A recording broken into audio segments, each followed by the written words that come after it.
કચ્છ પ્રભારી મંત્રી તેમજ રાજ્યમંત્રી પ્રફુલભાઈ પાનસેરિયાના અધ્યક્ષસ્થાને જિલ્લા આયોજન મંડળની બેઠક કલેક્ટર કચેરી ખાતે યોજાઈ હતી।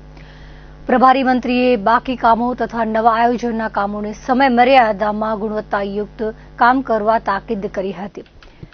સંકલન તથા સમતોલ વિકાસ કરવા તેમજ છેવાડાના ગામ સુધી સરકારી યોજનાનો લાભ આપવા સૂચન કર્યું હતું। શરૂ ન થયેલા અને પ્રગતિ હેઠળના કામોની સમીક્ષા કરવામાં આવી હતી તેમજ વર્ષ 2025-26ના દરખાસ્તમાં મુકાયેલી જોગવાઈના રૂપિયા 1,345 લાખના 539 વિકાસ કામો મંજૂર કરાયા હતા।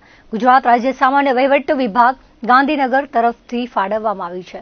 વિકેન્દ્રિત જિલ્લા આયોજન હેઠળની ગ્રાન્ટમાંથી ગ્રામ્ય વિસ્તારમાં ન્યૂનતમ જરૂરિયાતના કામો જેવા કે ગ્રામ્ય અપ્રોચ રોડ, નગરપાલિકાના રસ્તા, પ્રાથમિક શાળાના ઓરડા, કમ્પાઉન્ડ વોલ, મધ્યાહન ભોજન યોજનાના શેડ, શૌચાલય બ્લોક, પ્રાથમિક આરોગ્યના કામો, પાણી પુરવઠાના બોર, પાઇપલાઇનના કામો, ગ્રામ્ય વીજળીકરણના કામો, આંગણવાડીના કામો, ગટર વ્યવસ્થાના કામો વગેરે મંજૂર કરવામાં આવે છે।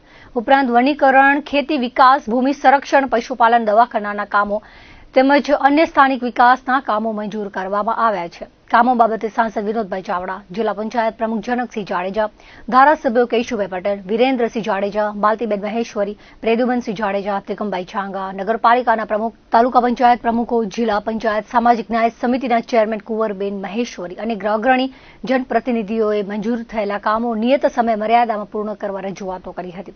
પ્રભારી મંત્રીએ સંબંધિત અમલીકરણ અધિકારીઓ પાસેથી કામો અંગે વર્તમાન સ્થિતિ જાણી કામો ત્વરિત પૂર્ણ કરવા સૂચના આપી હતી। પ્રગતિ હેઠળના આ કામો ઝડપભેર પૂર્ણ કરવા કલેક્ટર આનંદ પટેલે સૂચના આપી હતી।